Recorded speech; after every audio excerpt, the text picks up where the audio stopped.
Yeah, so we got Cowboy Talk. We got the start of the Olympics. It's going to begin on Friday. We also have the talk of the mayor and, of course, the investors group wanting to go ahead and finally move forward building a stadium downtown for Missions Baseball. Oh, where's that at? That's something that I've been keeping an eye on, and it's an article that came out, I think it was a couple days ago. I believe it came out like a Tuesday or something like that, Monday. It was on the Express News. They haven't really been talking much about it, but, I mean, I found some information in regards to it, so we'll get into that. Because the thing is that Nelson Wolff Stadium, it's aging out. I mean, it was built way back in the 90s, and it's not up to standards by today's minor league baseball terms. So there's a new stadium that needs to be built. So we got some things we can get into. Good morning, Sith. He says he's here first. He's got his tickets for Deadpool and Wolverine today. Good for you, man. Oh, nice. That's right. This is good morning from the Keldon Johnson basketball camp. Well, good morning, sir. Hope you're enjoying yourself.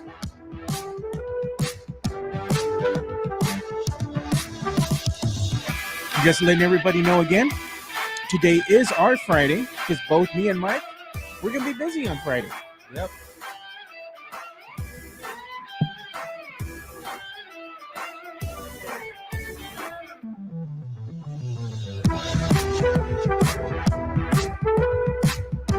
Yeah, I've always already seen some videos that they had of the Cowboys training camp. Meanwhile, I believe some other teams had already started their training camp prior. So they're like, the Cowboys are already on day one and everybody else is on day two. Yeah, I think what I heard was if you had an early start to the season, like if you are in the Hall of Fame game, you get to practice early. Welcome to another episode of the Alamo City Sportscast with Mike Jimenez and Joe Garcia. Make sure to subscribe and hit that like button. Join the discussion as we broadcast live from beautiful West San Antonio. And remember to tip your hosts as it helps the show grow. What up, what up, what up? My name's Mike Jimenez. That's Joe Garcia. This is the Alamo City Sportscast coming at you from the west side of San Antonio. Big show as always. We're going to go for about an hour 15, hour and a half. As Joe mentioned during the pre-show, this is our Friday, if you will. I know it's Thursday, but no show tomorrow. I'll be in Houston working. Joe has vacation time, so we'll be back on Monday. But again, last show of the week. Thank you so much. Let's make it a good one. We have already lots of people already in our mentions right now on our YouTube stream. We have Sith Elias. We have Garrett coming in from the Netherlands. Jason Garcia, Chris Gonzalez. Very, very nice. Good morning to everybody out there. We're going to be talking lots of sports, a lot of pop culture, nostalgic things. I know pop culture is big because a big premiere in Hollywood this weekend. I know a lot of people are saying they already got their tickets, right? We've got Deadpool and Wolverine premiering. I guess I'm excited, Joe. I have no problem with Wolverine. I have no problem with Deadpool. It's funny. It is funny, but to be honest with you, a little burned out. Like, I love Deadpool, a little burned out. Well, I'm going to go. Yeah. This is actually the first movie, the first start of something new. Everybody's gotten burned out with the MCU. It's kind of run its course. It's like, this is going to be the start of something different. Now what they're going to start doing with this movie is start introducing you to the X-Men, start introducing you to the mutant universe and bring that in. And that is a welcome sign for fans like me because we want something different. We're tired of the same old. Yeah, I mean, we've seen that right now with the MCU universe where movies come out and they're not performing as big as they had been before. I'm a little bit burned out on Ryan Reynolds. I've enjoyed Ryan Reynolds from the get-go, from when he was in the movie Waiting back in the day. Waiting's a classic, dude. It's a great, welcome to Thunderdome, bitch. Yeah. Great line. Loved Ryan Reynolds, dude. Van Wilder was great. Even like Free Guy, which came out a couple of years ago, was really, really good. Just Friends was a great Ryan Reynolds movie. I'm a big Ryan Reynolds fan. Obviously Deadpool, but I need him to go away for 2 or 3 years, man. I think that's probably what he has in mind. Maybe he's going to settle down because I believe, isn't his wife pregnant? They're expecting. She's been pregnant for like the last 5 years. Yeah, I mean, she's pregnant. I think now he wants to maybe just enjoy some time with the family. Well, he does that Welcome to Wrexham, that show where he and his friend went and bought a team out there in England. Oh, I saw soccer that. Team. Yeah. It's actually a really good show, and it's interesting how they do that. I like the concept of what they do in European soccer, where in these leagues, if you are one of the bottom feeders of that league, you drop down a level, and those that were the top feeders, the top winners of the year before, move up a level. I like that, dude. I like that idea.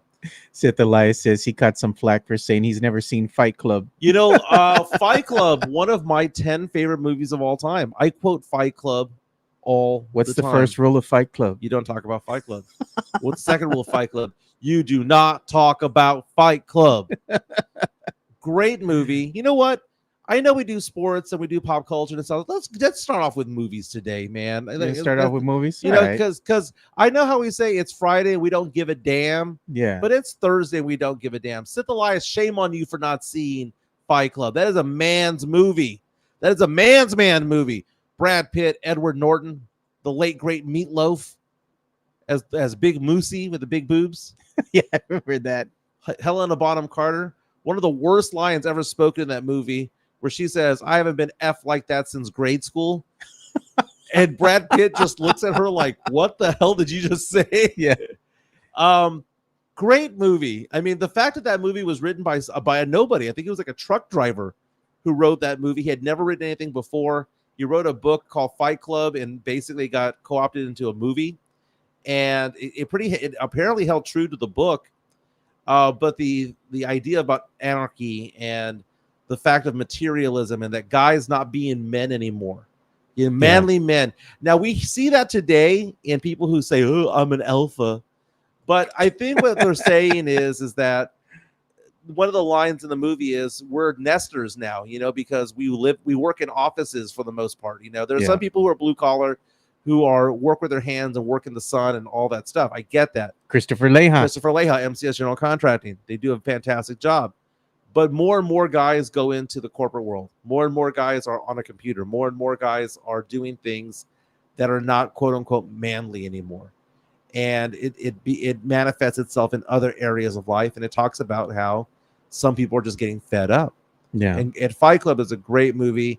Kind of had there was a time frame after 9/11 where they stopped showing the movie. Like 2002 to about 2007, 2008. It was like, yeah, we ain't gonna show that. But great movie, man. That's an all-time movie. Edward Norton had himself a time period right there in the late 90s, early 2000s. Yeah, he couldn't miss. Rounders, American History X. There's no better movie out there than American History X. And what else was that movie he came out in with Mark Wahlberg, where he was the villain, The Italian Job? The Italian Job, yeah, yes. That was a good one, too. I mean, his movies were, Primal Fear was so good with Richard Gere. He even did a good Norton. job as a Hulk, dude, way back when. Yeah. Yeah. He's one of those guys where you look at his work, he's along the lines of like a Christian Bale. He's Great along actor. you know what I'm saying? Where Daniel Day-Lewis, where they're an actor's actor. Yeah. But he's also considered to be a big prick. Yeah. In Hollywood, just like Christian Bale. Yeah. Where it's like where they basically say, "I don't want to take direction." They're the LeBron James of movies. It's like prima donnas. Yeah, we can direct better than the director, right? Yeah. Also, I'll let you know too. We also going to have a fan of ours join us today at 10:30. Jason Garcia, all the way from Portland. He's going to be calling in for a segment. Nice. Midtown Texas already coming in saying wearing a Spurs jersey without an undershirt is manly. No, that is cochino. Chris Gonzalez saying Fight Club is a C movie. You take that back. Oh man, come on. And then the next line that we've got coming in saying we are being tamed these days, according to JHNSB. I mean, that's kind of the gist of the movie. Think about those movies that came out in the late 90s, man. We had some very manly movies come out. I mean, don't get me wrong, we have the dramatic Independence Day, and we had, those movies, those popcorn flicks, anything involving meteors, Deep Impact and stuff like that. But man, we had a run back in the day of Fight Club. We had The Matrix. I mean, there were some really good movies that made you think. Can you consider Fight Club a popcorn flick? Nah, man, that one made you think. The Matrix a popcorn flick. No. They're action flicks, they're summer blockbusters, but they make you think. Yeah, they made you think a lot, dude. Edward Norton, man, what a run he had there. Good morning to Vince Trevino. He's a new face we don't really see a lot here. But Vince, what's going on, my man? To him, Good man. morning. Good welcome. morning. But again, tonight we have Deadpool and Wolverine coming out. I like his comment here, Vince Trevino. I'm glad I'm free to comment here. I was banned, blocked from the local morning show star. The new morning show producer got his feelings hurt. Oh Wah, wah, my wah. goodness! I mean, don't get me wrong. You can't be a big ass jerk in this on this stream either. But we're not blocking anybody. We just don't show certain comments from time to time. Exactly, man. Because believe it or not, you probably show what 70% of the comments that come through. I show quite a bit of them. I'd say more than that, probably like 95, 98%. There's just a couple that, we're going to show that. Yeah, that you throw off to the side. But Yeah. no, we have fun over here. It's Friday and we don't give a damn. I kind of, because it's my Friday as well. I know I'm working in Houston tomorrow, but I'm working for a couple of hours, dude. I have a business meeting over you there. got some festivities to go to afterwards. Gonna go to the Astros game. There you go. Gonna do all that stuff. So it's more of a half work, half play. More play than work, to be honest with you. It's a fun work day But for you. because of that, to get me kind of in the mood, I don't normally call for this, my man. You're going to do it? You got to get me the grito. Oh, no.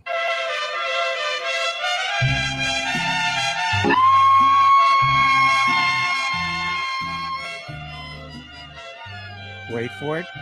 Wait for it.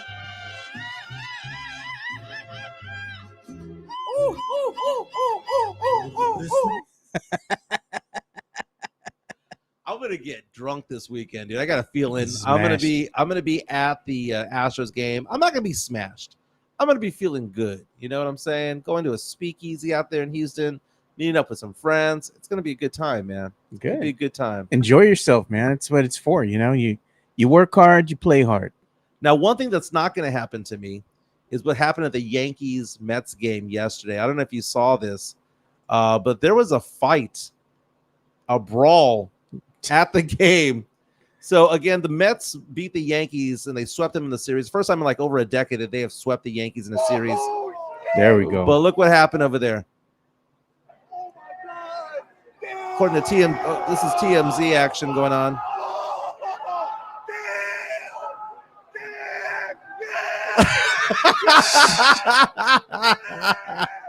Woo! Yankee fans apparently pissed off that their team got swept. The Yankees, by the way, were playing 700 ball to start the season and have had a terrible month. I think the last month, the Yankees right now are like 11-30. The last month and a half. I don't give a damn because I hate them fucking Yankees and I hate Yankees fans. But by the way, the ones on the ground, women, those aren't dudes. Those are women on the bottom. If only the Yankee players showed as much fight. Yeah, maybe they'd have a better record. Now, that's not only what happened. Again, this is thanks to TMZ. That not only happened there, but there was violence, if you will, at a Dodgers-Red Sox game. I saw this one. I'm just tell me. man. Now, this one right here, I gotta yeah. We'll We'll two screen. Here we go. So this was a couple of ladies going at each other, and a drink gets tossed. No, yeah, the one lady in the pink hat tossed her drink at the guy, and the guy threw his drink back, and then a fight ensued. This is classy, man. I mean, I've seen this at NFL games. I've gone to Cowboy games. I've never seen a fight at a Saints game. I've been to a handful of Saints games, never seen a fight there. But whenever I see the Cowboys play, I've seen fights. Right? Oh, yeah, man. You see that at Eagles games as well. So the Giants, basically, if you're in the NFC East, you're the douchebag of the NFL. Yeah. And the sad thing is that you got fans fighting fans of the same. They're rooting for the same team. I know, it's like cowboy on cowboy Stupid. violence. Yeah. But what's funny about it is that this is now going to baseball. Baseball. Yeah, man. Baseball. Like, when did we see fights in baseball? It's the evolution of the douchebag now, because now people are getting very brazen, and with the advent of your cell phone, social media, I'm sure things like this had been happening already, but now it's more out in the public eye because people are getting the videos and putting them out there on social media, and it catches fire. Now, this girl that did this, right? I mean, she's a hottie, and whatever she threw at that guy was maybe an ounce of something. But that still, girl threw the whole. That guy threw the whole. Now, come on, if a girl did that to you, are you throwing a beer at her? I'm probably not, because I'm not gonna be fighting no female. Yeah, I'll be like, just get her out of here, man. Or if like here she's with her boyfriend, I'd be like, just get your girl out of here, dude. Now I can't find the video. Some of the Because I'm not gonna lie, I've been on the other side of that too. Yeah. Because I mean, we've gone out before, you know, in the past, maybe in my younger years with the wife, and it's always the women that start the fight. It's not the always men. the men. Mario Cavazos reaches out and says, at Saints games, they just exchange gumbo and crawfish recipes. I like that, man. It's funny, you know, Sith bringing up the fact that Cowboy fans whoop up on other Cowboy fans. Sam Salinas, the douchebaggery is on full display. It is. Now, there was a video that I saw online. If you can go to Two Box, by the way, if we can go to Two Box on this. I saw this video, and I got to find it, but I thought it was hysterical.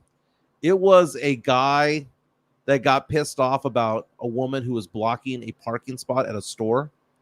Have you ever seen that before? Where someone just sits in the parking lot, sits in a spot waiting for their friend. They're on their phone waiting for their friend to come by, and they're holding their spot. And he nudged her out of the way. And my friend Mike was laughing so hard at this because he did that when we were at LSU. We went to go visit my daughter at LSU. We went to go to a tailgate, right? And we didn't want to pay parking for Tiger Stadium because it was so, you know, it's so expensive. $100 or something stupid. Yeah, and you go to the tailgate and it's hard to get out. But there's certain parking at the school that you can park if you can get it, if you're lucky enough to get it. Yeah. We found a parking spot at a place called Chimes, which is like a nice hangout party bar restaurant out there, but you're allowed to park there. And this woman is there on the phone talking to like her friend going, I found you a spot. And my friend Mike was pissed because we were there for 5 or 6 minutes looking for a parking spot. And this woman was basically all but laying down. Oh, they run her over, spot. Dude. Get out of here. My friend drove 1 mile an hour, and she's there hitting the top of the hood, driving 1 mile an hour. Move out the way. Move out the way, because, you know, DMX style. Because he was like, "This is a parking lot. Can't hold spots. Can't hold spots." And she got all pissed off, and she was all hitting the hood. And it's like, okay, if that guy was 20, 30 seconds away, but we circled that parking lot 2 or 3 times. Yeah. 5 or 6 minutes can't passed be doing by. that. No, screw that. I mean, if they were right behind you, it would have been a different story. You know, the car was right behind you or something, but no. And my friend Mike tells her, you're hot, but you're not that hot. Oh, God. People are asking the question, Sam Salinas, did you see the video of the Haktua girl singing a song for her grandma that explains what Haktua means? Oh, God. Haktua girl, you know what? I don't get tired of her because she's making her money, dude. She's making her rounds. She's out and about doing her thing. She's making money. She is now, by the way, you can now buy a Haktua card. Did you know that? God. $100. $100, an autographed baseball card, if you will, of her. And it's just basically, here it is.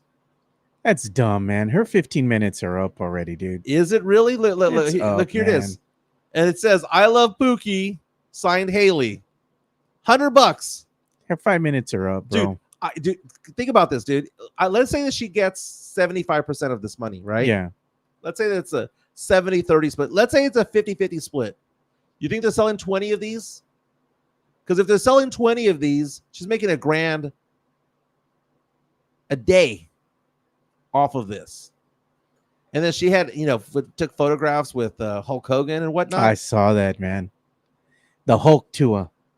But you know what? She came out at some type of concert or something. They brought her up on stage. Right. They introduced her. Dead silence, dude. People are just like.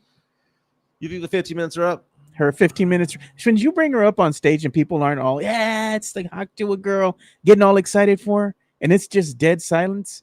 That's a sign, dude. Man. She's gonna be with Whitney Cummings, the comedian, who, by the way, I saw over at the LOL Comedy Club here in San Antonio. Whitney Cummings is gonna have her on her podcast. So that's the weird thing, is that, look, here's a photo of them on Instagram yesterday. Oh, look, you have it. I did. There it is.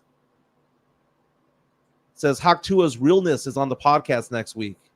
Yeah, Haley Welch is an They got her a icon, week too late. They got her a week too late. You're telling me that nobody cares anymore? Nobody gives a damn. I was at La Cantera, the shops of La Cantera. It's a nice outdoor mall. It's been around for a couple of decades. Saw a guy wearing a shirt saying Haktua.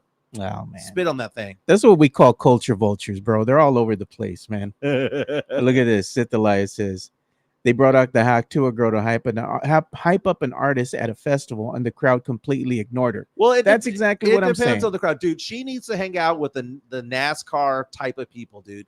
I don't think she's gonna fly in LA or New York, although she has been to both places recently. Just go to SEC country, dude. Hawk to a girl in Tennessee will be big. Kentucky, West Virginia, that area, South Carolina. If it was a Confederate state, Hawk to a girl should just stay there because that's her people, baby. That's her people, and they get off to that crap. Oh man, that's right. Mario Cavazos. He says, didn't a pendejo on Fox News call Kamala the original Haktua? Yeah, Yeah, you they know, did. Bad taste, man. dude. I mean, the racism and misogyny of that station comes out in All a the flash. time, All bro. they don't even hide it. And Not then at all. and then the question is, well, I mean, that wasn't racist. No, it was racist. It was poor, man. I was talking showing, to a dude. friend of mine the other day because they were referring to her as, and I'm not telling you who to vote for or against, right? But they're referring to her as the DEI hire, right? The diversity hire, right? Somebody who was an attorney general and a U.S. senator who became vice president was the DEI. If there was a DEI hire, yeah. you could say that Trump being a reality star was the DEI hire, right? But here's the thing. I told my friend that you do realize that is either a racist or a sexist comment to make. Yeah. And he was like, "No, man, I'm just trying to point out." And I'm like, "Look at me, man. You're my friend.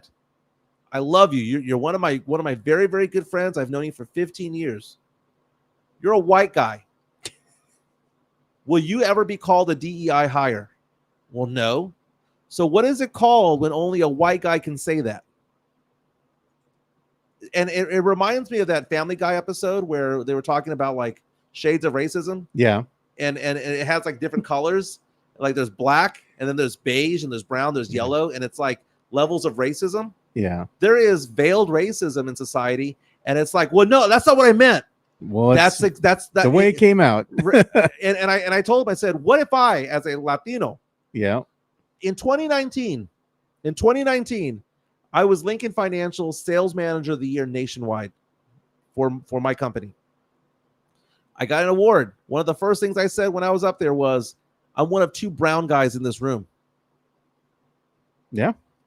And I just said, you need to hire more Latinos and more African Americans to be doing my role because it's more than just white guys in finance. Yeah. In fact, 90% of the room was white. 90% of the room was men. And I brought that up. And people get mad when I say that. They get offended. And I'm like, dude, I asked my friend this question. Do you believe in the phrase, it's not what you know, it's who you know? That phrase is around for a reason. Yeah. And because of that, if it's who you know that matters in getting a job, then sometimes just getting good grades doesn't make it. If someone called me a DEI hire, someone called my daughter that, I would get so highly offended and pissed off, dude. Like, say that to my face. But it's, you know what? It's all the warriors online, right? They're going to do that on Facebook and do it on Twitter and whatnot. But if they ever did that in person, they would get punched in the face. And you know what? They deserve it because that's racist. Yeah. That is sexist. And that is stupid. Sith Elias just went ahead and retweeted or tweeted at us right now on the X, and he's showing us the video of the Haktua girl. She's being introduced. Oh, you can't see that video. Oh, okay. Well, first of all, she named a band that probably no one knew. Yeah, but she gets up on stage, and she's trying to get the crowd hyped, and they have her there on the big screen and whatnot, and everybody's she's just not like, an entertainer. She's not an entertainer. She's got a great personality, though, man. And she shouldn't be offended by. No one by cares anymore. That's what I'm saying. Like, nobody cares. But she will live in infamy, though. They're like, it's a Haktua girl. So, interesting point of view. Let's talk football, man. NFL training camp is underway today. All teams have reported. So the Cowboys are in. I was telling you that certain teams that are playing early, like the Houston Texans in the Hall of Fame game and stuff like that, they came out a little bit early. The Cowboys out there, I found it interesting. I found a bunch of articles over the past week or so, and I haven't brought this up, but former Cowboys star Charles Haley, former Cowboys Super Bowl champion,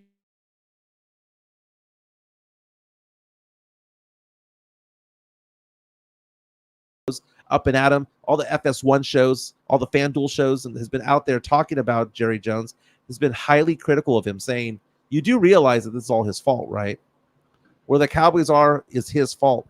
He was going off and saying that you do realize that if the Cowboys don't sign Dak to a deal now, that price tag is probably going to reach $70 million in about 2 or 3 seasons. Went off, and I saw an interview yesterday with another NFL exec who was talking about CeeDee Lamb and how the Cowboys, what they're probably going to do, and if this happens, dude, I'm going to be so angry on behalf of CeeDee Lamb. They don't sign him, right? They tell him, get your ass back onto the field, and they franchise tag him. And they franchise tag him again. We talk about the fact that he's a free agent at the end of this year. BS. They will franchise tag his ass 2 seasons. And what the Cowboys are doing is they're telling other free agents that we don't want you, that we're not going to take care of you. Because that's what they do. If they do that to CeeDee Lamb, Cowboys aren't going to win anything for the next 10 or 15 years, because free agents, beyond the free agents, the agents, the Rich Pauls of the world are going to look at that and say, you don't want to sign with the Cowboys. Here's what they're going to do. They're going to chew you up and spit you out. They're going to sign you. They're going to sign you. And then then they're going to franchise tag you if you become a star. And that's just how they do business. And then when you do become a free agent, they're going to lowball your ass. That is the Cowboys' way right now. Jerry playing hardball, man. Jerry, it would be cheaper if he just paid now, man. Right. Why are you waiting? Charles Haley brought up the point. Again, former Cowboy great Charles Haley coming out and saying, how does Jerry Jones not realize when the bill was due? He's a dumbass. He does this. He keeps doing this because this is the way that businessmen work, right? They wait till the last damn minute to finally pay out. Mm-hmm. It's kind of like it's a power trip with them, It's like, I'm holding all the cards. I'll pay you when I'm ready. And the Cowboys will say, well, we pay you based on performance, right? We're not going to pay you based on your projections, but your performance. And I guess to some extent that makes sense. But then when they do perform, they don't sign them. Dak Prescott, for all the bad things you can say about Dak Prescott, at the end of the day, has on his resume that he was the runner-up for MVP last year. And no deal. So I'm taking a look right now on CBS Sports that by position, what it costs to franchise tag somebody. The franchise tag for wide receiver right now is $21.8 million. So typically it's the average of a certain number of spots. It used to be the top 5 spots, right?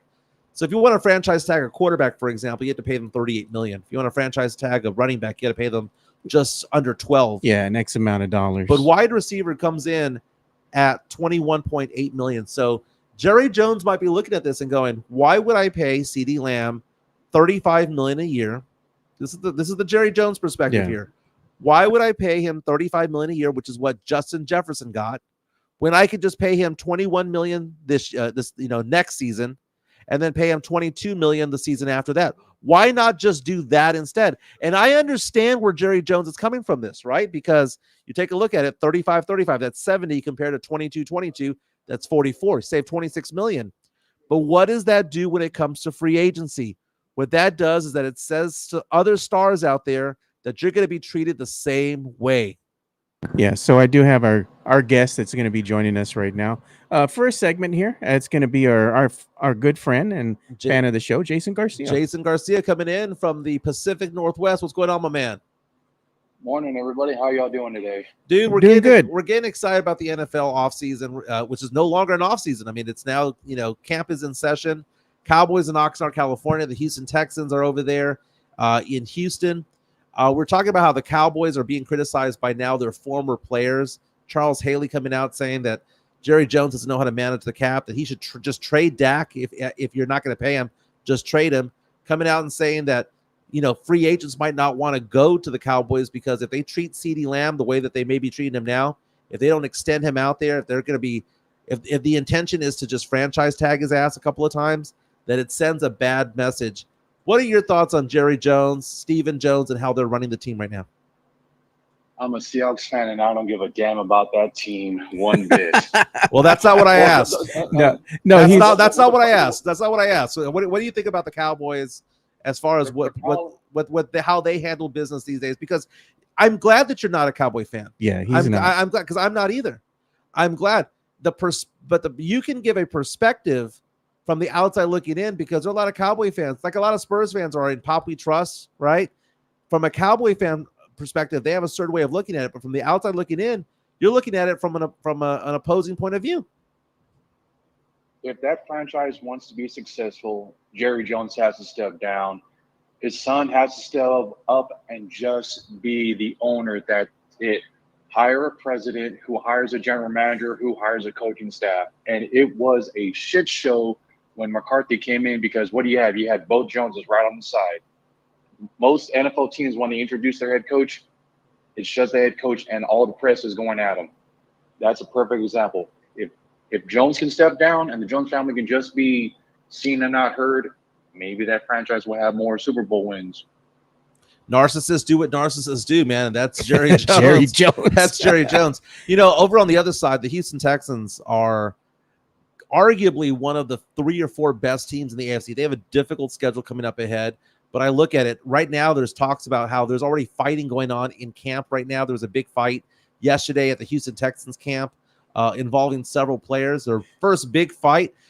We saw that Travis Kelce got in a scrumble with the Chiefs team, because one of his receivers got decked by a defensive end, and the receiver got upset, threw the football and at the player that hit him, and then Kelce gets the mix. They're all pushing and shoving, scrapping it up. Man. Do you like that, Jason? Do you like seeing your teams get fired up and start fighting each other? Because is that just part of it all, or is that just a sign of like immaturity, or a sign that maybe they're not on the same page?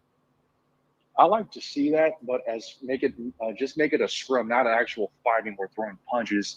It just means that the veterans are stepping up and saying, "Hey, this is the direction that we're going to go in," and they're telling the free agents and they're telling the rookies, "This is the direction that we want to go in to win games, to win that play, so we can eventually get into the playoffs and have a chance to fight for that Super Bowl." So here's the fight. I'm showing this on. Are you showing it? I'm going to show this on screen. This is Kadarius Toney, the wide receiver on the right hand side, getting the ball. They're just going through motions. George Kalfanakis comes in and just decks his ass, just sends him in the next week. The receiver gets up and just immediately throws the ball. Meantime, Travis Kelce comes running in, gets all pissed off about it all. But, that was a monster hit. What the hell is going on? Why would you do that to your own teammate? Maybe he don't like the guy, dude. Look at this. Boom. Get you some, boy. Just give him a little love tap. Yeah. That's it. I don't know if that's a love tap, but if you want to put it that way, I'll let you put it that way. But Tony was upset because, he got launched. Yeah, he did, man. I guess the thing is, you really don't want to get your players injured in practice, and that's probably why they're like, hey, you got to take it easy, man. Yeah. So I get the gist of it, but you want them to go ahead and start practicing, really start hitting each other. Because the thing is, when you're in practice like that, you get tired of beating up on each other. Mm-hmm. And then finally, when you get a preseason game, you're like, man, here comes some fresh meat. We've been beating up each other, for the last couple of weeks. Now we finally get to put hands on somebody. But it just started. Hey, man. They're already throwing haymakers at each other. You can't tell a lion not to hunt. Yeah. Come on. Hey, but I'd ask you a question, because Jason is a big Seahawks fan. So the Seahawks actually have been Michael's sleeper team. They were his sleeper team last season. Right. So they're your dark horse. So by the way, I'm looking at USA Today's Mm-hmm. predictions right now. They just released that earlier this week of their predictions for this upcoming season. The NFC West, they have the Seahawks coming in last, my man. They got them coming in 5-12, and it says, quote, new coaches, new playbook, new culture, and hardly any guarantees that their roster currently fits the philosophies of Michael McDonald, who's now the youngest head coach in the league. Jason, are you coming into this season as a Seahawks fan excited, or are you kind of thinking to yourself, this is a rebuild, retool season, we're going to just get our feet wet? I'm excited. I want to see what the new head coach is going to do, because even when I was down in San Antonio watching the Seahawks with the San Antonio 12s, it's like us fans were predicting the plays that Coach Carroll was going to call, and we were right 95% of the time. But hopefully, with this new head coach, I mean, he's going to bring in a lot of energy. Yes, there's going to be a lot of retooling, and yes, he was the Ravens defensive coordinator, but I think he's going to focus on the defense, trying to get that better, and let the offense do their thing and help them get better.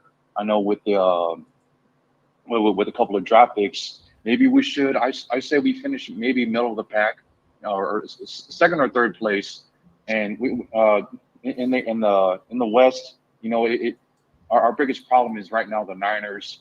Every now and then the Rams will come up and bite us in the ass, and then the Cardinals, where they're just this little bird where you can just knock the hell out of them whenever. So I'll say my Seahawks will finish second. How many wins? I don't know. Like you said, it's the AFC West is one of the toughest divisions. So the predictions, according to USA Today, which came out this week, Nate Davis was the one who wrote this. He has, with the NFC West, he has San Francisco winning the division at 13-4. By the way, Brandon Ayuk did report to camp. So Brandon Ayuk has been requesting a trade. He's been requesting a bigger deal. There are reports out there that the Niners are looking at getting rid of him. The fact of the matter is that he's a really good receiver, but it's just one of those things where he's not the only thing there, right? Because you have Deebo Samuel, you have Christian McCaffrey, you have George Kittle. He's a very, very good player, but he's very, very replaceable as well. So he could be a star someplace else, but he's having a hard time getting star money. But he did show up to camp yesterday, so he did not hold out like CeeDee Lamb did. But right now, according to USA Today, they believe that the Niners will go 13-4. They believe the Rams will go 10-7. The Cardinals rebuilding, but they have Marvin Harrison Jr. now, right?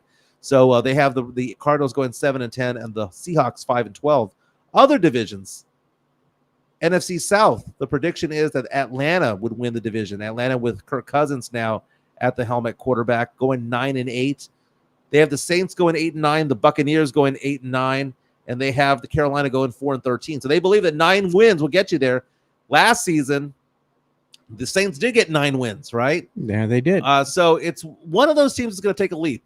I don't know which one it is. If you're going to say that it's the Saints, I'll believe you. If you're going to tell me that it's going to be the Buccaneers, I believe you, because I like Baker Mayfield. Hey, man, he's been balling out there with the Buccaneers. Baker Mayfield, and he makes like $30 million a year, so it's not like he's making 60. They like him. They buy into him. When you go to the NFC North, which I think is going to be a fascinating division, let's talk about the NFC North, Jason. You have the battle on the top between the Packers and Lions. Packers, who beat the Cowboys in the playoffs last year. The Lions, who, they were a feisty team, man. They fought hard for their head coach. They have the Packers going 13-4, the Lions 11-6. They have the Bears bouncing back from being a scrub team to a 9-8 team. And then they have the Vikings going 5-12, no longer with their quarterback. What are your thoughts on the NFC North, my man? I think there's going to be 2 battles going on there. You got Chicago and Minnesota going to be fighting for the bottom of the barrel, see who's going to want that higher draft pick. But then you got Detroit and Green Bay. Detroit wants to get back to the AFC or NFC Championship game, and Green Bay, they want to build on what they did on that massacre up in Arlington. So I think that'll be one of the interesting divisions to see. But like I said, I think it's going to be a coin toss between the Packers and the Lions to see who actually will win that division. And maybe even one of those other 2 teams will come out as a wild card. This is the time of the year where you look at these teams and you think to yourself, my God, I forgot that player moved to this team. Josh Jacobs, who was a star running back for the Raiders for many seasons, is now over with Green Bay. So they had a pretty decent running game to begin with. Now you give Jordan Love a stud running back out there who can, we're talking about a Josh Jacobs who could smell the end zone. We talk about how Zeke Elliott back in the day, I don't trust him for a 5-yard gain, but I can trust him for a 6-inch gain, right? I can trust him for a half-yard gain. The Packers have retooled. They've gotten better. Jordan Love is making that leap. Jordan Love going to be getting paid as well. So I'm excited about that. The Lions, though, Amon-Ra St. Brown, when you take a look at head coach Dan Campbell and what they do, Jared Goff, he doesn't mess up. Jared Goff is not going to will you to a victory. He just won't mess up. He won't get in the way. He's a very, very good managing quarterback. The Bears, though, man, talk about a team that retooled. They're giving Caleb Williams some big time help around at wide receiver, and then they brought in Montez Sweat, take him away from the Eagles. I'm going to go ahead and say that the Lions win the division, but I think it's going to go down to the final stretch. I think Green Bay will come in second. What I found interesting was the NFC East, because USA Today is predicting that the Philadelphia Eagles win this division with a 10-7 record. Eagles are a better team than the Cowboys right now because they have more weapons, and they keep drafting people on the defensive end that went to the University of Georgia. The difference is, though, no Jason Kelce at center. That's going to be a big, big deal because Kelce, I mean, he anchored that offensive line. He was always there. He was, and the tush push and all of that stuff was on Jason Kelce, right? But what I found interesting, they add Saquon Barkley. They brought back C.J. Gardner-Johnson. They have weapons all around with A.J. Brown. They have more weapons, but they have the Cowboys going 8-9. Joe, I'm going to ask you this question, Joe. 8-9, a prediction for the Cowboys after going back-to-back seasons 12-5. Because I tell you what, if you had asked me this question before I started reading this article, I would have agreed with you that 8-9 was the record that the Cowboys are destined for. They're an 8-9 team. As currently constructed, they sure are. I don't see them actually doing much. I mean, they might beat some of these, mediocre teams, but when it comes to beating good teams and they have a tougher schedule like they do this season, they're going to fold, man. Right now, the depth chart for the Dallas Cowboys, according to ESPN, running back committee of Zeke Elliott as RB1, Rico Dowdle as RB2, and Deuce Vaughn at RB3. As of right now, because CeeDee Lamb is not in the building, their best receivers on the field right now at camp are Brandon Cooks and Jalen Tolbert and Kevontae Turpin. Maybe 8-9 is being generous, dude. Where are we getting? Where are those 8 coming from? Yeah, I mean, beyond CeeDee Lamb, I mean, who are you going to throw the ball to? Yeah, you got nobody. Jason, do you think Dak Prescott's worth $60 million? Maybe 63 cents, maybe $63. And no offense to Dak Prescott, I mean he is a good quarterback. It's just that if he had the right coaching staff, which again goes to McCarthy, which he can't pick his own coaching staff because the Jones wants their people in there. But think about it this way: McCarthy did well with the California boy that's playing for the Jets now. He did well with him in Green Bay. If McCarthy had the same kind of staff in Dallas, I mean, we're not talking about the Cowboys being above or below 500. We're talking about the Cowboys literally being up there with the Eagles and maybe even competing for the Eagles in a championship game. But they're a rock and a hard place when it comes to it. I mean, if they go out there and they sign him for $60 million, dude, I get it, man. You're an irrelevant team if you don't have a franchise quarterback, but you're also a team that's not going to win a Super Bowl if you have a guy making $60 million who can't get you over the hump. I mean, if you're going to pay Mahomes getting $60 million, I get it. Josh Allen, I get it. Joe Burrow, I get it. But when you see Trevor Lawrence get 55, when you see Dak Prescott get potentially 60, that's where it doesn't make sense. So I can see why the Cowboys might be second guessing this and reloading. What I'm afraid of, again, I've mentioned this early in the show, I'm afraid the Cowboys are going to go out there and mess around with CeeDee Lamb and go, well, we'll pay you at the end of the year. Well, we couldn't come to terms. We're going to franchise tag you, because they can franchise tag his ass for 2 seasons at $45 million instead of paying him $70 million. And they're going to justify it.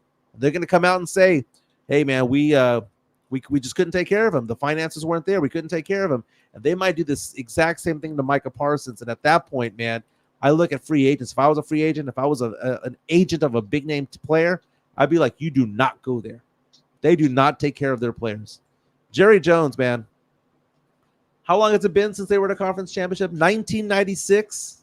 Break out the VHS tapes. 1996. I was still in high school. I was failing out of sack at that time. Oh, God. What were you saying, Jason? You actually what? I actually went through 20 years in the military, and the Cowboys still haven't won shit. They haven't won shit. That's hilarious, dude. 20 years in the military, Cowboys still ain't won nothing. I don't even think that they've won, what do you call it? Their conference game. Right. They still haven't even been there. Yeah, they haven't even been to the conference, not even to the conference championship. Let's see what's happened in my life. I graduated high school, went to college, became a TV news reporter for a number of years, for 8 years. Was in finance for 19 years now. Got married for 6, divorced, married for 12, divorced, and the Cowboys still haven't made the conference championship. That's a lot of stuff, man, that happened to you in 20 years. And a lot of times people are like, oh yeah, well the Niners haven't won since before then, but the Niners have been to the Super Bowl. The Niners have been to conference championship games. At least they've been relevant in the playoffs. Cowboy fans are getting very, very, very picky when it comes to all that. Yeah, I'm jumping ship, man. I'm making the lateral movement here. Play, should I say, Jason? So I'm going from being a Cowboy fan to now having a Sancha team in the Houston Texans. I do like the Seahawks, so I'm going to be keeping an eye on them. Lots of comments coming in. Cowboy fans, according to Jesse A, says the Cowboys are in trouble if Zeke is RB1. Oh, yeah, man, no doubt. Hand over fist says Jerry Jones will fold on CD Lamb. $35 million, baby. That's the price tag. Little Max says no quarterback is worth $60 million. I think Patrick Mahomes is. Maybe Patrick Mahomes. So we're talking about Sancha teams, and Jason, that you've heard us mention this phrase before. Sancha team is another team. I make the rules. It has to be a different conference, right? So do you have a Sancha team as a Seahawks fan on the AFC side of the ball, AFC side of the league that you cheer for? I really don't have a Sancha team. I just if my Seahawks get knocked out of the playoffs, or if they don't make the playoffs, and I'll just watch to see who is playing, and then I just root for the underdog. Last season, I was rooting for the Texans. I was hoping that, of course, that when they demolished Cleveland, I was hoping that they would give Baltimore a run, but they didn't. So it all depends on how the teams are doing.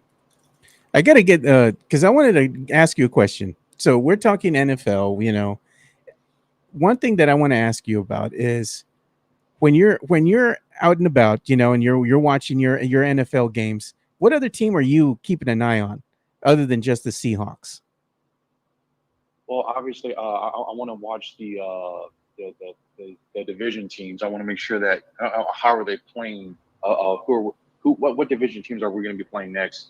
Is it the Cardinals, Rams, Niners? See how they're playing, and then also just check on the other teams and see how they're doing. Just the opponents that are on the Seahawks schedule. Are we going to have are we going to have a good game against them, or are we going to have a bad game? Was it last season when we ran into Pittsburgh in Seattle? Pittsburgh was just running all over us. That big yellow bus just kept going over us, and we were getting treads all over our defense. And Pittsburgh at that time, they were picking up steam trying to make the playoffs. Yeah, so I wanted to call. We're going to start winding down the NFL talk, because one thing that I wanted to do is I wanted to go ahead and ask Jason some things here. Well, we're real fast. I'm looking at the DraftKings.com sportsbook. Show it. I'm looking at their odds of who's going to win certain awards. Caleb Williams at plus 135 for Offensive Rookie of the Year. Jaden Daniels is 5.5 to 1 odds. Marvin Harrison Jr. 6.5 to 1 odds. His receiver now Jaden Daniels is now with the Washington Commanders. Going to be their starting quarterback. Marvin Harrison Jr. stud receiver, Arizona Cardinals. J.J. McCarthy, though, of the Minnesota Vikings, taking over for Kirk Cousins. If he goes out there and does start at 16 to 1, I think that's kind of tasty, man. 16 to 1, not bad. Defensive Rookie of the Year, they believe Dallas Turner will be the leader. MVP, though, Patrick Mahomes at almost 5 to 1 odds. 5 to 1? Patrick Mahomes? I'll take it. CJ Stroud with the second best odds at 8.5 to 1. Josh Allen at 9. Joe Burrow at 9, but Burrow's been getting hurt. Jordan Love at 14 to 1 odds. Tasty. Jalen Hurts at 15 to 1. Lamar Jackson at 15.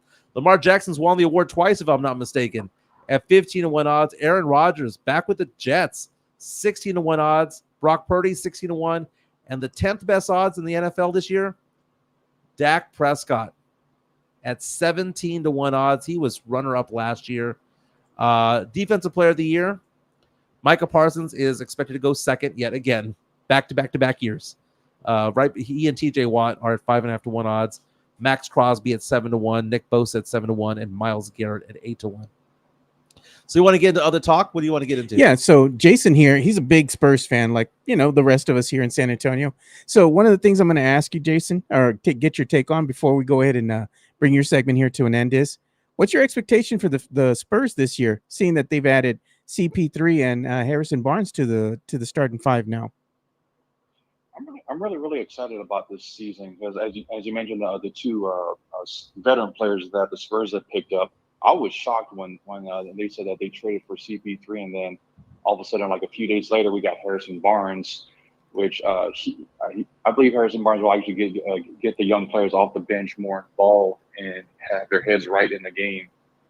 I'm going to say they're going to win at least 32 games this season, and I'm expecting them to be their losses to be closer. Have those nail biters. They might have a blowout or two, okay, because they got to rest some players. But I believe that these two veterans, and hopefully the Spurs can pick up a third veteran, maybe bring him in before the season starts or right before a training camp, and it's to see how well this team can gel.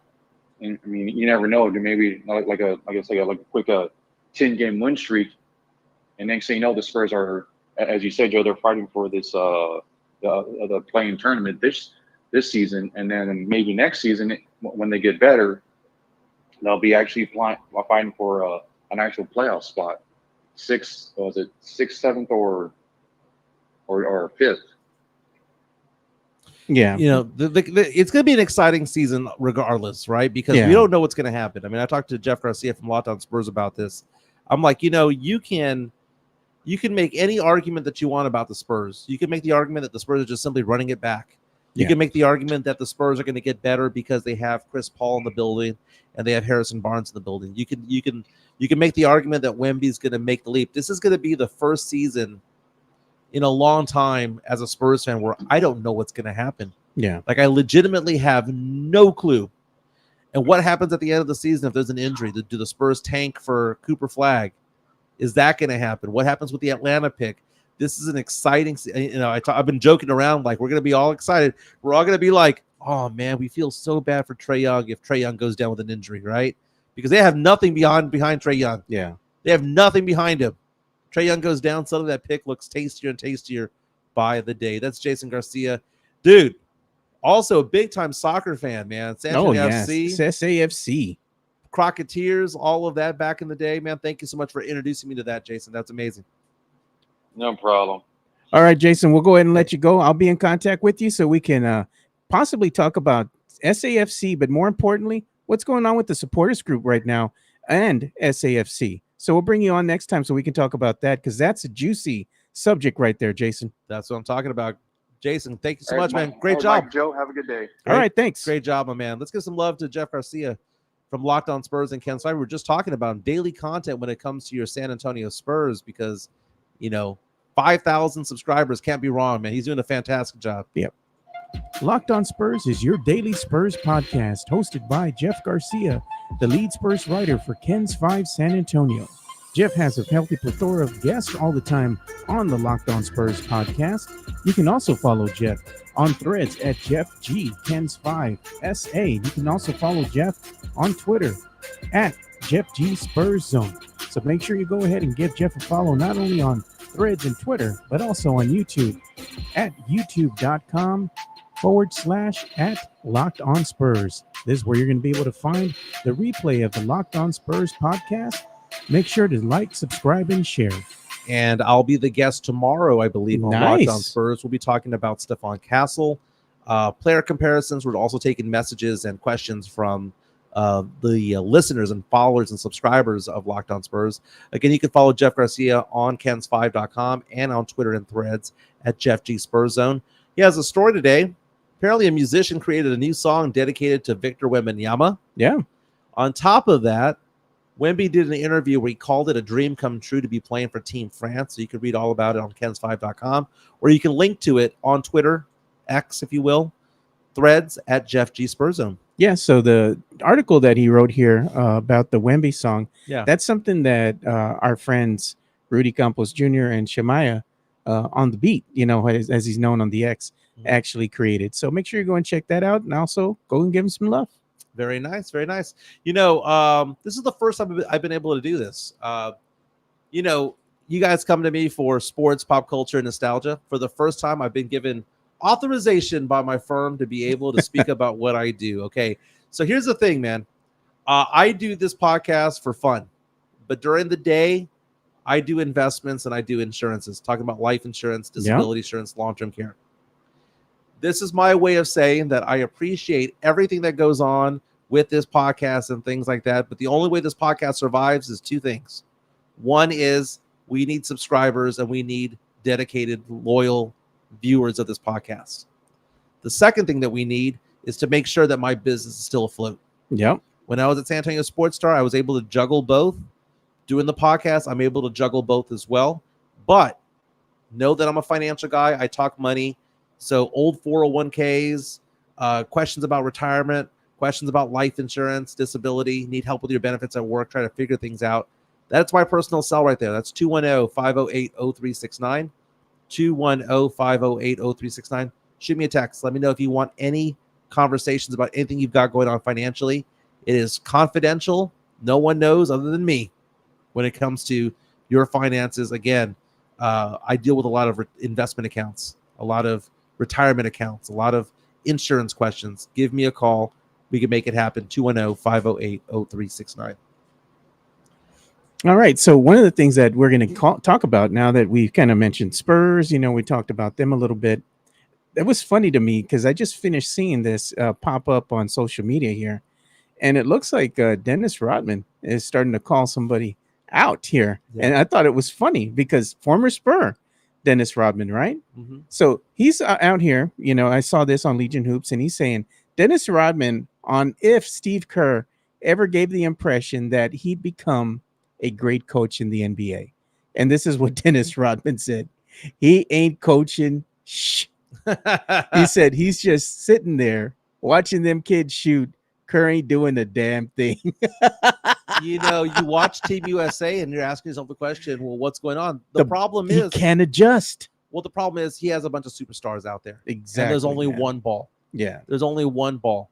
And essentially what they're doing at the end of the games is giving the ball to LeBron and go, LeBron, go play hero ball and go do what you do. And that's basically it.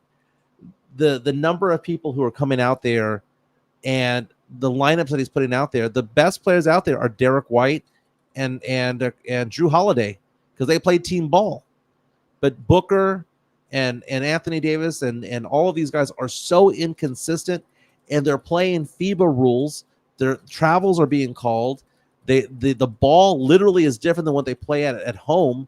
It's a different game. That's why Patty Mills, by the way, is a superstar in FIBA as opposed to a superstar in the NBA because he plays. It's a different game. It's a different game. It may as well be the difference between tennis and paddleball, tennis and pickleball, right? Because it's the same but different. Yeah, it's funny to me though how everybody will go ahead and they lift Kerr up like he's some type of god almost in the NBA realm. But when you're looking at this, the team that he inherited is Mark Jackson's team. Yeah, he has nothing but really bona fide stars on there at the time that he inherited the team. Mm-hmm. That's when you had Klay Thompson, Steph Curry. They were at the Splash Brothers. They were at their pinnacle. They got Draymond. They had Draymond. They had Iguodala. They had all those guys there. Yeah, they had nothing but stars. And that was, it's very similar to how John Gruden took Tony Dungy's team to the Super Bowl and won in 2003. Yeah. 2003, 2004, because that wasn't his team. Exactly. He took it over the top. People are asking the question about my financial firm. Hanover Fist asking the question, what's the name of the firm? Stuff like that. Sam Salinas saying you won't be disappointed. Don't tip your hat. But the thing about it is that I can't say the name of the firm. Yeah. That's the rules, is that you call me, I can tell you the name. You text me, 210-508-0369. Can't say it on there. The rules are I cannot give advice over the air. I cannot name a product over the air. And I cannot name the company that I work for. I can just say what I do. And then you have to reach out to me if you have any questions. So yeah, you got an endorsement right now from Sam Salinas. He says, I'm telling you boys, go to Mike for your financial planning needs. You won't be disappointed. I didn't say it. He said it, so it's still within the rules. Yeah, and look at Seth Elias was saying the same thing I did just a little while ago about sweep the league, in the Wemby song. So make sure, like I said, you give him some love. Yeah, and the thing with this Steve Kerr talk, we're talking about coaches that have inherited teams and gone on to win championships. Right. Can you go ahead and say that Steve Kerr, if he's put on another team, being the coach that everybody makes him out to be, can go ahead and build a team from scratch and take that team to the promised land? No. And there's certain coaches for certain types of players. Yeah. Certain types of situations. Famously, Larry Brown, former Spurs head coach, was the guy that could take an underdeveloped team and make them into a respectable team. He could take a crappy team and make them respectable. A crappy team and make them a playoff team. He wasn't going to be taking you to the finals all the time. He wasn't that guy. He didn't manage the egos. The ones that managed the egos were like Pat Riley and Phil Jackson. They managed egos, right? They could have corralled in the Jordan and corralled in the LeBron James and the Magic Johnsons of the world because they were able to manage their ego and get them onto the field. No different than Jimmy Johnson in the NFL with the Cowboys back in the day. But there are other teams, there are other coaches out there that turn good teams great. Yeah. And that's where Popovich resides. Popovich, you take a good team. Like, I think Pop could take a Boston Celtics team to the finals. I think Pop could take a New York Knicks team to the finals. What about a Philly team? Great. A Philly team. Yeah. I think he can do that. What I have questioned Pop, especially at his age, in his mid-70s, is being the guy that take a back-to-back 22-win team, even with a phenom in Victor Wembanyama, to a 50-win team. Yeah, what's that's going not going to happen. What's going to end up happening is the Spurs are going to go off and win 36 games this year, right? That's the over-under, 35.5. That's the over-under of what DraftKings and the casinos say is what the Spurs are going to be looking at, right? They nailed it on the head last year. They said 22 last year. What did they say this year? Was it 32 or 35? 35.5. Okay. So let's say the Spurs do that, get 35, 36 wins. That is still would be season number 6 in a row of a losing record. And then we're going to have this debate here 12 months from now about you're going to have on one side people going, dude, we've had 2 years of Wemby and Chris Paul's no longer here because it's the 1-year deal. And we've lost 6 in a row. Pop has had 6 losing seasons in a row. This is the debate we're going to have 12 months from now. And then you have the other side going, yeah, but we went from 22 to 36 wins, so we should give him another try. In Pop, we trust. And that's going to be what? Near the end of Victor Wembanyama's rookie contract. Oh, and who have you surrounded him with? It'll be halfway through. How many? How? And at that point, the argument should be, who have you surrounded him with as far as talent to keep him here? And not only that, but to, let's say, instill the winning culture. Right. Because that's the thing that I've been very afraid of over the course of the Spurs losing is building a losing culture, not a winning culture. Because it's one thing to win, but I mean, one thing to lose, but to lose in the fashion that they've been losing. Right. And the hope that the Spurs gave was, with Vassell out and Sohan out towards the end of the year, suddenly the Spurs caught fire with Mamu out there on the court. A bunch of scrubs. And they brought him back in, and Wemby started playing like a top 15 player. Little Mac reaches out to us on our YouTube stream and says, I've never been this excited about a team predicted to be under 500. Oh, look at that. And this is the thing, too. This is the argument that we're going to have again this season. Just like JHNSB. We need to tank again, to be honest, because of the draft and the class of or the caliber, should I say, of player that's going to be in this coming draft. Exactly. Sam Salinas reached out and says, any progress that the Spurs make this year will be despite Pop. Alonzo says Mike is Pop's number 1 hater. Dude, I love Pop. I love Pop. It's just the time has come and gone. Father Time is undefeated not only as a player, but also as a coach. Father Time is undefeated. And Father Time has beaten Pop's ass the last couple of years. Oh, how many years do you think he's got in him? Sohan playing point guard last year, him grabbing the mic and telling people to shut up and not boo Kawhi. Dude, the signs are there. Yeah. Okay. Like the signs are there that Joe Biden probably shouldn't be president anymore. We're there. We're seeing that right now with Pop, dude. It is what it is. You watched the presidential address last night? Oh, dude, he was a deer in headlights the first 3 seconds. And they're like, Oh, go, Mike. go, talk. And he's just like, my fellow Americans. So, it's interesting. I saw an article yesterday about how we talk about the parallels between the Spurs and the New England Patriots. True enough. Brady, Duncan, Belichick. Pop. Yeah. Bill Belichick is not a head coach. He's young enough to be a head coach. He's young enough to be banging that 20-something-year-old, right? Yeah. 6-time Super Bowl champion. Going to be a first ballot Hall of Famer. Why isn't he coaching? The thing is that he's been offered positions with other teams, but San Francisco came doesn't out. wanna take San Francisco came out and said, we offered him the defensive coordinator position. didn't want it. Didn't want it.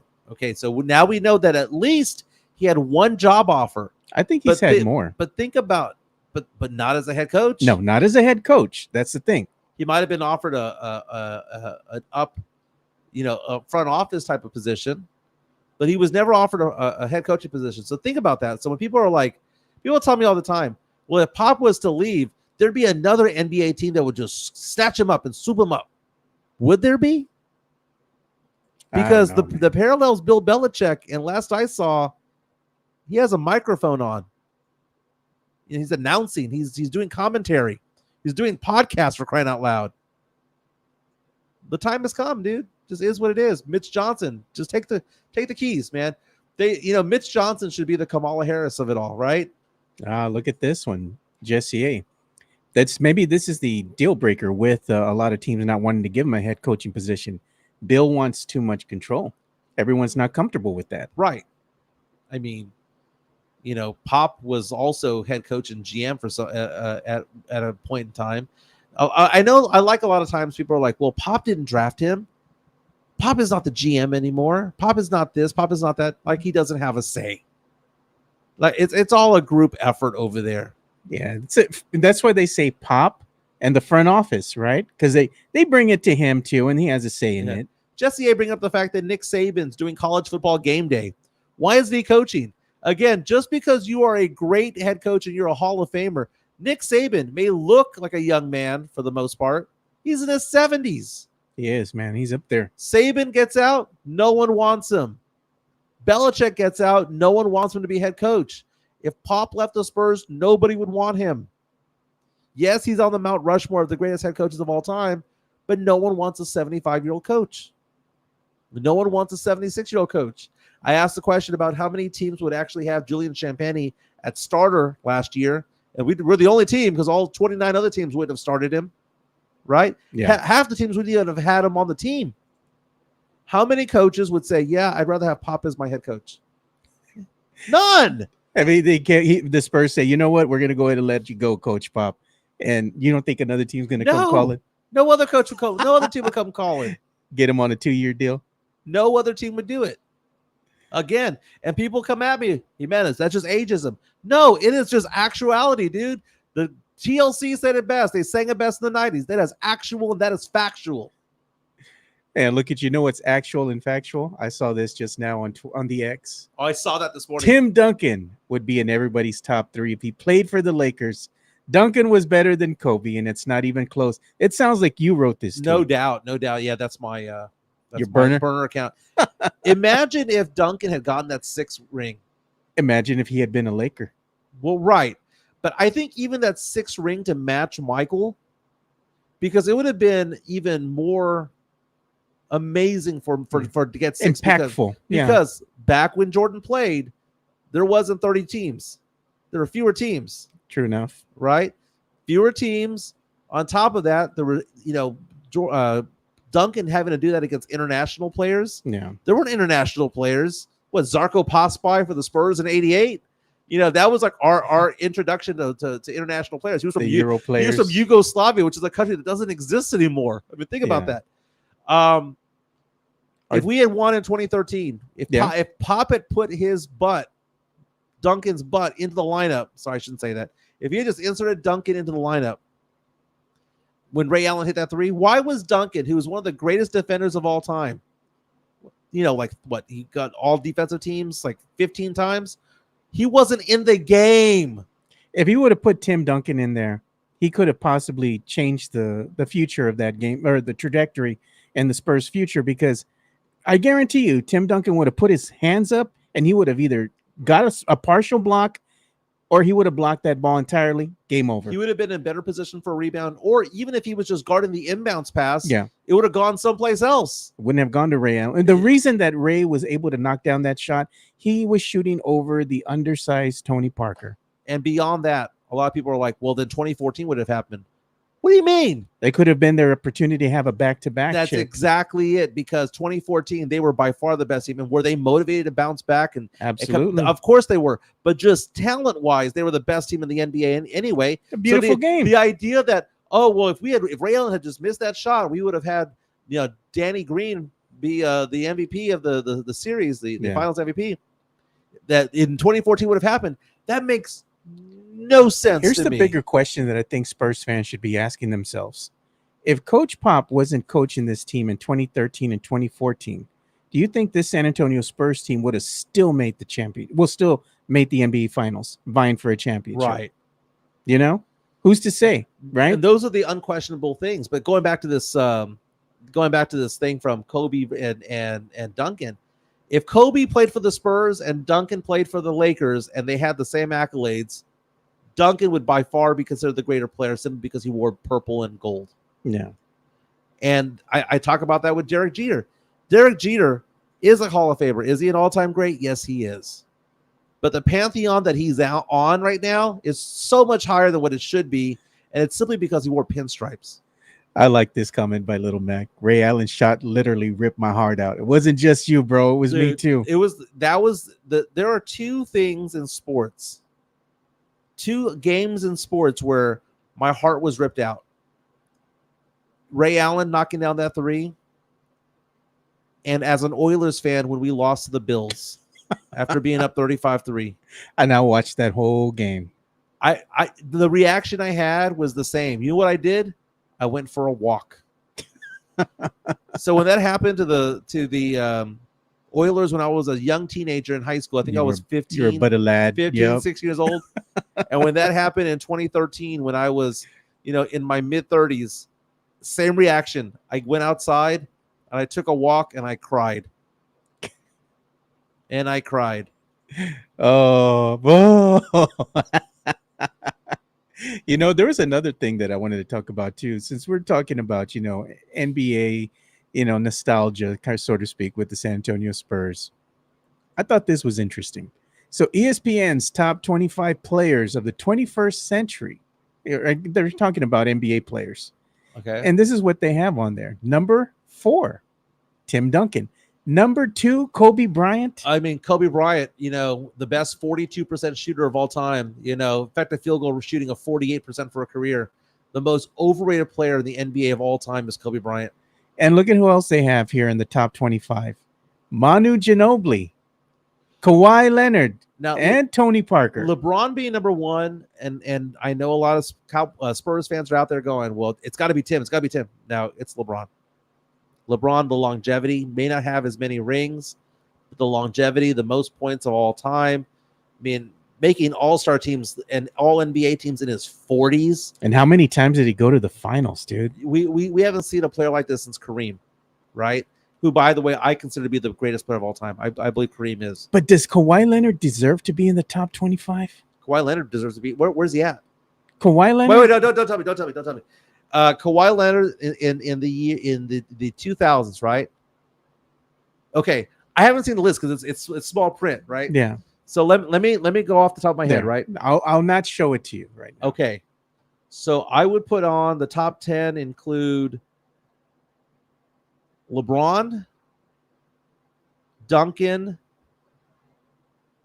Kobe, Nowitzki, Jokic, Giannis,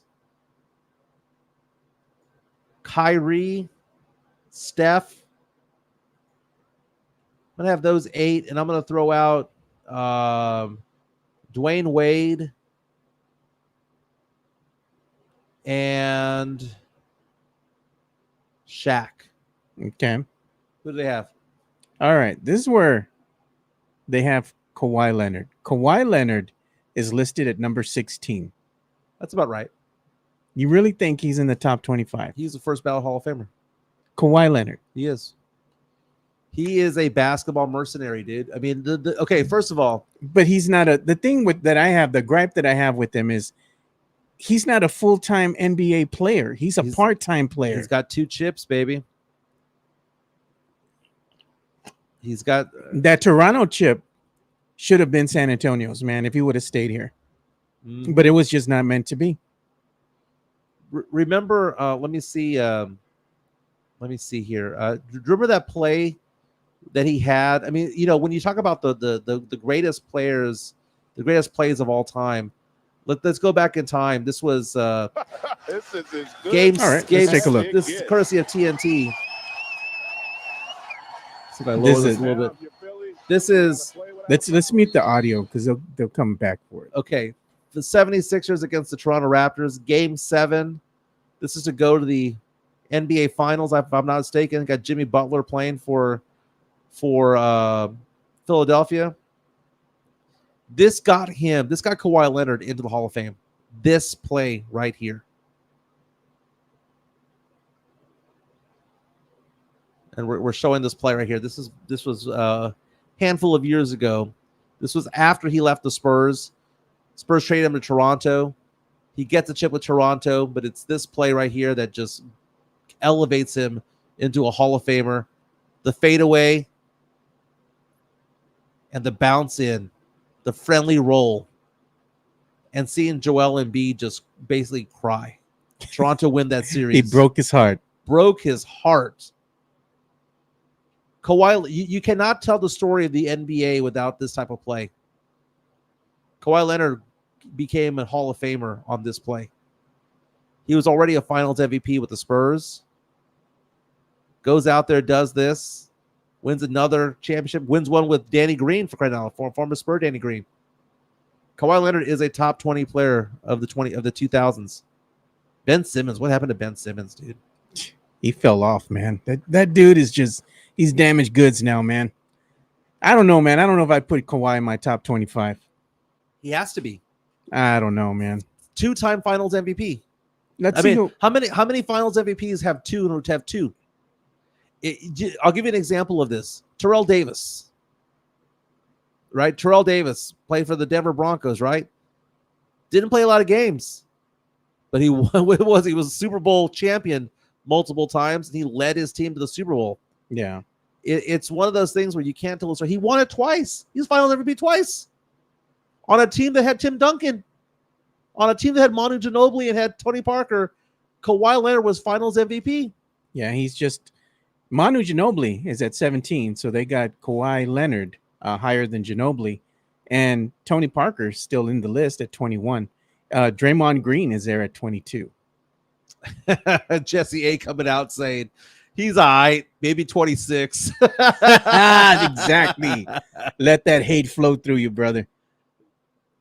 You know what? I'm going to look up NBA Hall of Fame probability. Okay. This is I check this out every once in a while. This is according to basketballreference.com. The odds of somebody making the Hall of Fame, right? Yeah.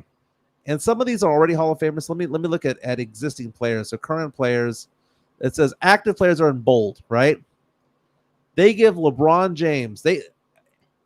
These analytics have LeBron James as the second best player of all time. Okay. I won't argue with that. They have Kareem at 1. They have Jordan at 3. Are you going to argue with that? Kareem at 1? No, that's who I believe is I 1. mean, yeah. They have Jordan at 3. They have Russell at 4. They have Kobe at 5. Stupid. They have Wilt at 6, Duncan at 7, Shaq at 8, Havlicek at 9, and Oscar Robertson at 10. Okay, so here's the odds, right? So these are players who are not in the Hall of Fame right now, but they're current players in the NBA, and the odds of them making it. They have LeBron James as having a 100% chance of making the Hall of no Fame. doubt he's going to be in there. They have Kevin Durant as a 100% chance of making the Hall of Fame. They have Chris Paul as a 100% chance of making the Hall of Fame. Spurs legend, Chris Paul. Okay. They have Steph Curry at 100% chance of making the Hall of Fame. James Harden at 99.9% chance of making the Hall of Fame. Russell Westbrook, 99.3. Anthony Davis, 99.6. Now we get away from the 99s because they have Dame Lillard at 98.7. Okay. Giannis at 98.7. Nikola Jokic at 98.1. Paul George at 97.8. So these are players who they say are not only going to make the Hall of Fame, these are more likely either first or second ballot Hall of Famers. Kyrie Irving at 93.4. And there's Kawhi Leonard. As of right now, that if Kawhi Leonard walked off the court right now and never played a game ever again, would have a 91.3% chance of making the Hall. That's a lot of players that they believe that are existing Hall of Famers. Well, it's the Basketball Hall of Fame, Right. not the NBA Hall of Fame. Kyle Lowry, 85.7% chance. Wow. Draymond Green, 76. How about this one? Let's get some names out here that are The obscure. maybe not obscure, but can you believe that they have Kevin Love and Jimmy Butler ahead of Klay Thompson? What? That's crazy, dude. Jimmy Butler and Klay Thompson, 73%. Jimmy Butler and Kevin Love, 73%. Klay Thompson at 70%. Joel Embiid at 66% chance. DeMar DeRozan, 46% chance of being a Hall of Famer.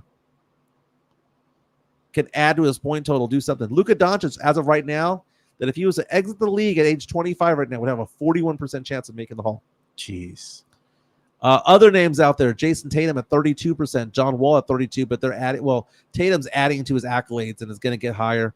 Rudy Gobert, Defensive Player of the Year, been around for a while. Yeah. Just a 25% chance. Karl Anthony Towns, 23%. Al Horford, 24% chance. Donovan Mitchell, 12% chance. Derrick Rose, 10% chance. Trae Young, 9%. Domantas Sabonis, 7%. Devin Booker, 5%. DeAndre Jordan, 4%. Bradley Beal, 3%. No Spurs on the list at 1% or higher. Yeah. And we got some comments coming in. Look at this is funny. They have JHNSB says, Paul George in the Hall of Fame, laugh out loud. And then look, Little Mac says, am I the only one who has a hard time putting Draymond in the Hall of Fame? Because he cost his team 2 chips, man. But he got a handful of championships, but he also cost them 2. The one with LeBron James when he ran off the bench and LeBron James brought the team back with Kyrie Irving. So think about that. The basketballreference.com has 19 players right now with a 66% chance or greater of making the Hall of Fame existing in the NBA right now. Look at this. Kawhi Leonard at 91%. There's another good comment here from Sam Salinas. He goes, okay, I'll give you this. LeBron might be a better player than Kobe, but I'm taking Kobe every day as the leader of my team. Mentality monster. Kobe had it. LeBron doesn't. Okay, what a big load of flying shit, dude. How many losing seasons did LeBron James have? How many? What, 1? His rookie year? With Cleveland? Yeah. How many did Kobe have? 6? Well, after Shaq left. After Shaq left, Kobe ended his career the way Pop is ending his career. Just losing record after losing record after losing record. It's like people forget about that. That when Shaq left and Pau Gasol left, he played on teams that were just absolute crap. Yeah, they were pretty garbage. And he was the star of that team.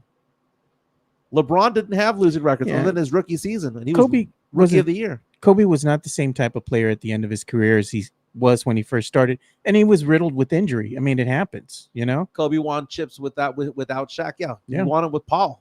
Won him with Paul. Paul Gasol was a top 10 player. Lamar Odom. I mean, he had good players. Kobe didn't win chips by himself. No team has chips that they win by themselves. Michael Jordan was not winning without Dennis Rodman, without Scottie Pippen, and without the heroics of Steve Kerr. You know, Tim wasn't winning five rings without Robert Horry carrying the team in 2005 either. Oh, yeah. Without Kawhi in 2013. Look at this. This is one thing I was going to talk about, man, with Tim Gonzalez, too. He says, Mike, are you excited about NBA back on NBC? Oh, John, I am. John Tesh's music is back. Dun, dun, dun, dun, dun, dun, dun, dun. Yeah. If you ever see the story of John Tesh on a talk show years ago talking about it, how he was on vacation. This is how musicians work. Musicians and comedians are different, man. When they hear something, it's like boom, lightning strikes. Or they think of a funny joke, they have to write it down. Yeah. And he had an image, he had a rhythm